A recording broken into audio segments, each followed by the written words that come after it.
ओम शांति। 10 मई 2023 की मधुर महावाक्य। मीठे बच्चे, तुम रूहानी सोशल वर्कर हो।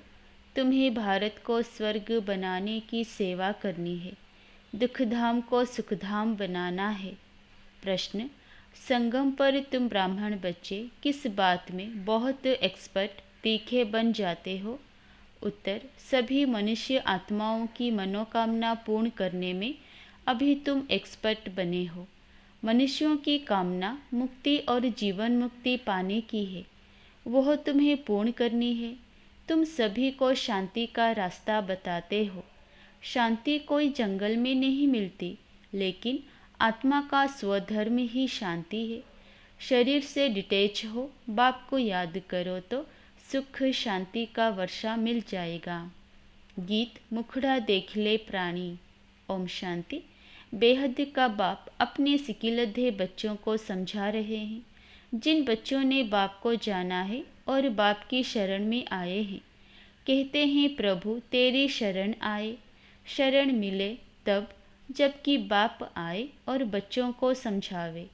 भगत भगवान की शरण में आते हैं क्योंकि यहाँ सब दुखी हैं। भारत दुखधाम है, एक दो को दुख देते रहते हैं। बाप ने समझाया है, यह है तुम्हारी हंस मंडली। यहाँ पावन बच्चों बिगर कोई भी आ नहीं सकता। बाप समझाते हैं, बच्चे पावन भारत को ही सुखधाम कहा जाता है और कोई खंड को सुखधाम नहीं कहेंगे। भारत ही सुखधाम और भारत ही दुखधाम बनता है। भारतवासी बहुत दुखी हैं क्योंकि पतित हैं, परंतु यह बात उन्हें कोई समझाते नहीं। बाप समझाते हैं, सन्यासी पावन है, घर बार छोड़ते हैं, परंतु खुद भी गाते हैं पतित पावन सीताराम। अभी तुम आए हो पतित पावन बाप के पास, जो एक ही परमपिता परमात्मा है, वही सारी दुनिया को पावन बनाते हैं। मनुष्य मनुष्य को पावन बना ना सके, यह है ही पतित दुनिया। कोई भी पावन नहीं। कहते भी हैं, हे परमपिता परमात्मा, फिर कह देते हैं ईश्वर सर्वव्यापी है। शिवोहम तत्वम। सब बिचारे बाप को भूले हुए हैं। जैसे मनुष्य शराब पीते हैं तो भले वह देवाला मारा हुआ हो तो भी शराब से एकदम नशा चढ़ जाता है, वैसे ही मनुष्य को यह पता नहीं पड़ता कि यह विकार ही पतित बनाते हैं। तब तो सन्यासी भी पावन बनने के लिए घर बार छोड़ते हैं, परंतु वह है निवृत्ति मार्ग। यहाँ तो बाप आए हैं जो आधा कल्प से दुखी हैं, वह आकर शरण लेते हैं। दुखी करने वाली है माया, 5 विकारों के महारोगी हैं। मनुष्य को रावण ने बिल्कुल असुर बनाया है। जब बिल्कुल दुखधाम बन जाता है, तब फिर बाप आकर सुखधाम स्थापन करते हैं। तुम हो रूहानी सोशल वर्कर। तुमसे बाप सेवा कराते हैं कि बच्चे तुम इस भारत को स्वर्ग बनाओ। सारा मदार योग पर है। योग में कोई 7 रोज अच्छी रीति रहे तो कमाल हो जाए। ऐसे कोई योग में मुश्किल टिक सकेंगे। घर याद आएगा, मन भागता रहेगा। 7 रोज मशहूर है। गीता भागवत ग्रंथ का पाठ भी 7 रोज रखते हैं। यह रस्म रिवाज इस संगम युग की है। 7 रोज भट्टी में रहना पड़े, किसी की भी याद ना आवे, एक बाप के साथ योग लगा रहे। 7 रोज इस एकरस अवस्था में रहना यह बड़ा मुश्किल है। तुम बच्चों के यादगार भी यहाँ ही है। तुम अभी झाड़ के नीचे बैठकर राजयोग की तपस्या करते हो। जगत अम्बा भी है तो तुम बच्चे भी हो। तुम हो सभी मनुष्यों की सर्व मनोकामनाएं स्वर्ग में पूरी करने वाले, अथवा मनुष्यों को मुक्ति जीवन मुक्ति का फल देने वाले। तुम एक्सपर्ट हो। दुनिया में कोई नहीं जानते कि मुक्ति जीवन मुक्ति किसको कहा जाता है, कौन देते हैं। पतित दुनिया में कौन पावन बना सकते हैं। सन्यासी लोग शांति के लिए घर बार छोड़ते हैं, जंगल में जाते हैं, परंतु शांति तो मिल नहीं सकती। आत्मा का स्वधर्म है शांत, और मनुष्य बाहर ढूंढते हैं। यह किसी को पता नहीं कि आत्मा का स्वधर्म शांत है। रानी के हार का मिसाल, यह ऑर्गन से चाहे कर्म इंद्रियों से काम लो या ना लो, हम आत्मा इस शरीर से अपने को डिटेच कर लेते हैं। जैसे रात को आत्मा डिटेच हो जाती है ना, सब कुछ भूल जाती है, उसको फिर नींद कहेंगे। यहाँ सिर्फ शांति में तुम बैठते हो। आत्मा कहती है मैं कर्मेंद्रियों से काम कर थक गई हूँ। अच्छा, अपने को अशरीरी से डिटेच कर लो। यह ऑर्गन से कर्म करने के लिए यह नॉलेज बाप ही देते हैं। डिटेच कर बैठ जाओ, कुछ ना बोलो, परंतु ऐसे डिटेच हो कहाँ तक बैठेंगे? यह तो तुम जानते हो, कर्म बिगर कोई रह ना सके। डिटेच तो हुए, परंतु साथ में फ़ायदा भी चाहिए। सिर्फ डिटेच हो बैठने से इतना फ़ायदा नहीं होगा। डिटेच हो फिर मुझे याद करो तो तुमको फ़ायदा होगा, शक्ति मिलेगी। बाप अपने बच्चों को समझाते हैं, बच्चे यह ज्ञान इंद्र सभा है, यहाँ तुम सब रत्न बैठे हो। कोई पत्थर बुद्धि बैठा होगा तो वायुमंडल खराब कर देगा, क्योंकि शिव बाबा की याद में रहेगा नहीं। उनको अपने मित्र संबंधी याद पड़ते रहेंगे। तुमको तो अपने बाप को निरंतर याद करना है। यह कोई कॉमन सत्संग नहीं है, यह बड़ी यूनिवर्सिटी है। मेडिकल कॉलेज में कोई अनपढ़ आकर बैठे तो कुछ नहीं समझेगा, उनको तो अलाउ नहीं करेंगे। सिर्फ देखने से कुछ समझ नहीं सकेंगे। इस नॉलेज को भी विकारी पतित समझ ना सके, इसलिए ऐसे को अलाउ नहीं किया जाता है। कोई कहे कि हम क्लास में आवे, लेक्चर सुने, परंतु इससे कुछ समझ नहीं सकेगा।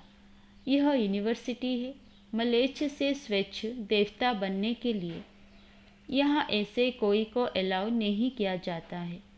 बाप को तो जान ना सके, बाप है गुप्त।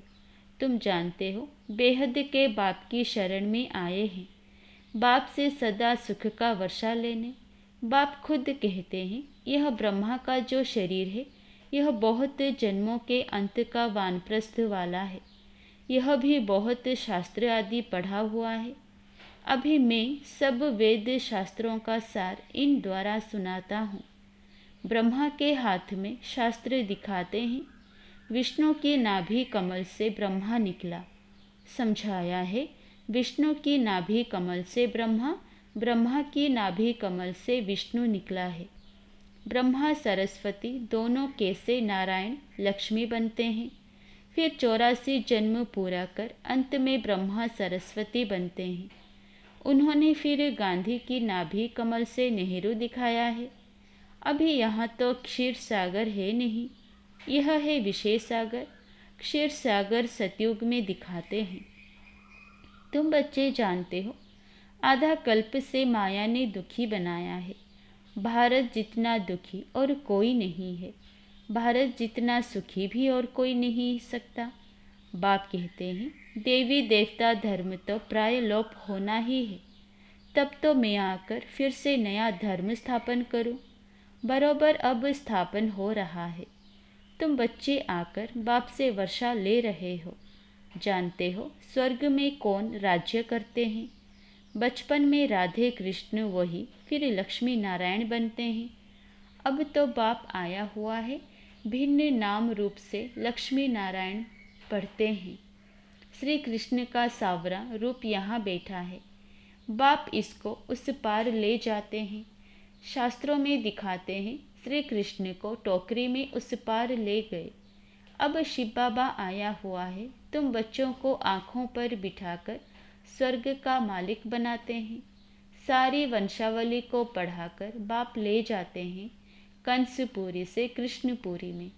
एक की तो बात नहीं है, रावणपुरी से तुम सबको निकाल नैनों पर बिठाकर सुखधाम ले जाता हूँ। मैं तुम बच्चों को स्वर्ग तक पहुँचाने आया हूँ। फिर इस पुरानी दुनिया का विनाश हो जाएगा। लड़ाई की बात भी शास्त्रों में है, परंतु समझते कुछ भी नहीं है। यह दादा भी बहुत शास्त्र पढ़ा हुआ था। अब बाबा कहते हैं इन सबको छोड़ मामे कम याद करो। मैं सबका सद्गुरु हूँ। कंसपुरी कलयुग को, कृष्णपुरी सतयुग को कहा जाता है। अब तुमको रावणपुरी से रामपुरी व कृष्णपुरी में ले चलता हूँ। चलेंगे सुखधाम कृष्णपुरी में। गाते हैं ना, भजो राधे गोविंद, यह हुआ भक्ति मार्ग। अभी तुम राधे गोविंद फिर से बन रहे हो। अभी तुम्हारा दोनों ताज नहीं रहा है, ना लाइट का ना राजाई का। पवित्र को ही लाइट का ताज देते हैं। लक्ष्मी नारायण तो हैं ही सदा पवित्र, उनको कभी संन्यास नहीं करना पड़ता है। सन्यासी जन्म लेकर फिर घर बार छोड़ते हैं पवित्र बनने के लिए। तुम्हारा 21 जन्मों के लिए यह एक जन्म का संन्यास होता है। वह कोई 21 जन्म पवित्र नहीं होते हैं। वह पहले तो विकारियों के पास जन्म ले पतित बन जाते, फिर पवित्र बनने लिए घर बार छोड़ते हैं। वह है रजोगुणी संन्यास। बाप कहते हैं मैं नॉलेजफुल हूँ। नॉलेजफुल, ब्लिसफुल, मेरे में ही फुल नॉलेज है। सूक्ष्म वतन, मूल वतन, स्थूल वतन और सृष्टि के आदि मध्य अंत की फुल नॉलेज तुम बच्चों को देता हूँ, जिससे तुम फूल बनते हो। देवी देवताएं है ही फूल। तुम बच्चे बाप की गोद में आए हो।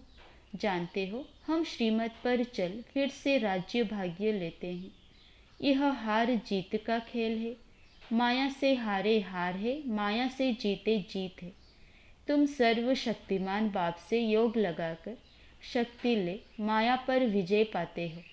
समझते हो हमारा 84 जन्मों का ड्रामा अब पूरा होता है। हम फिर से राज्य भाग्य लेते हैं। लक्ष्मी नारायण को क्षीर सागर में दिखाते हैं। यह है विषय सागर। राधे कृष्ण तो छोटे बच्चे थे। श्री कृष्ण को बहुत प्यार से झूले में झुलाते हैं।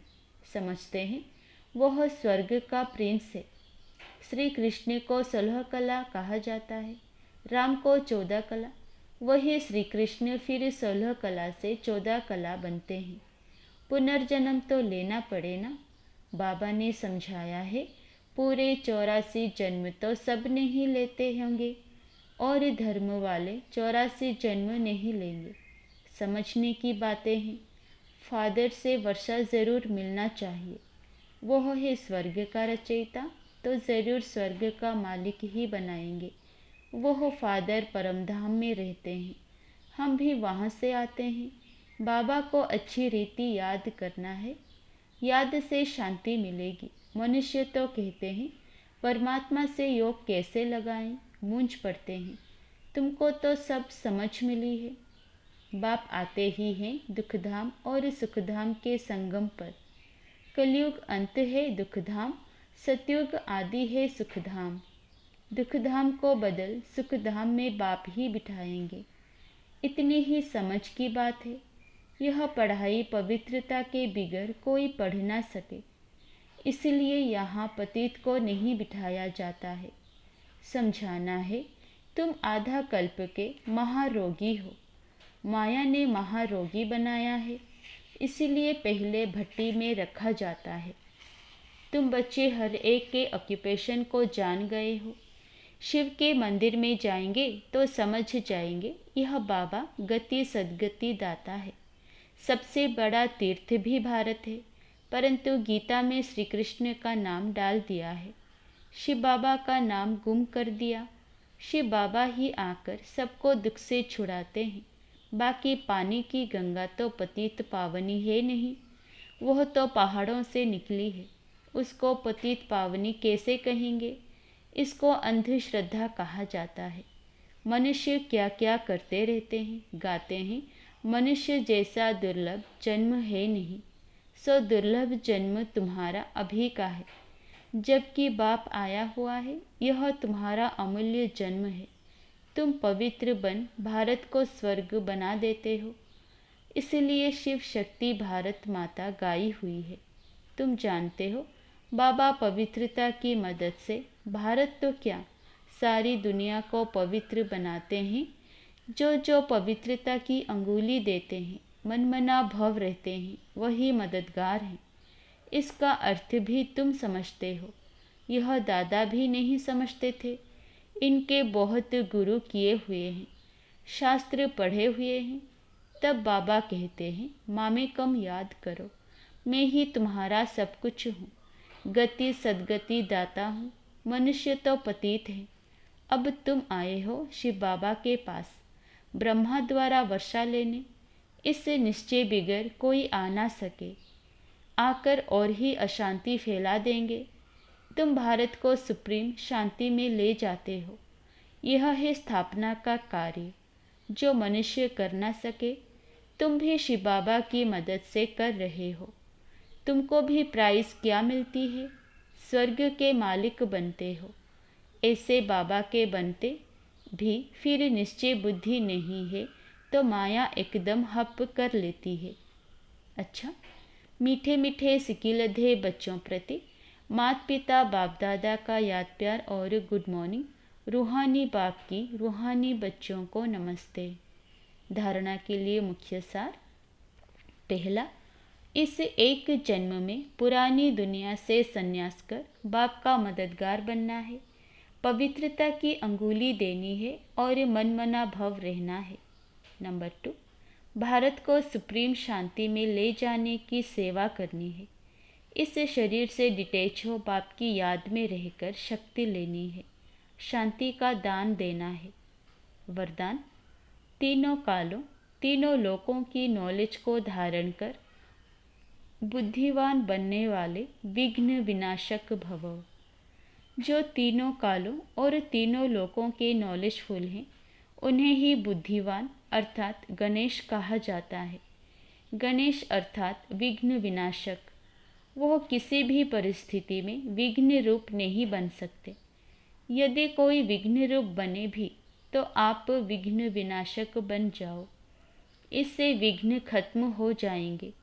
विघ्न विनाशक आत्माएं वातावरण वायुमंडल को भी परिवर्तन कर देती है, उसका वर्णन नहीं करती। स्लोगन, अपने चलन और चेहरे से सत्यता की सभ्यता का अनुभव कराना ही श्रेष्ठता है। अच्छा, ओम शांति।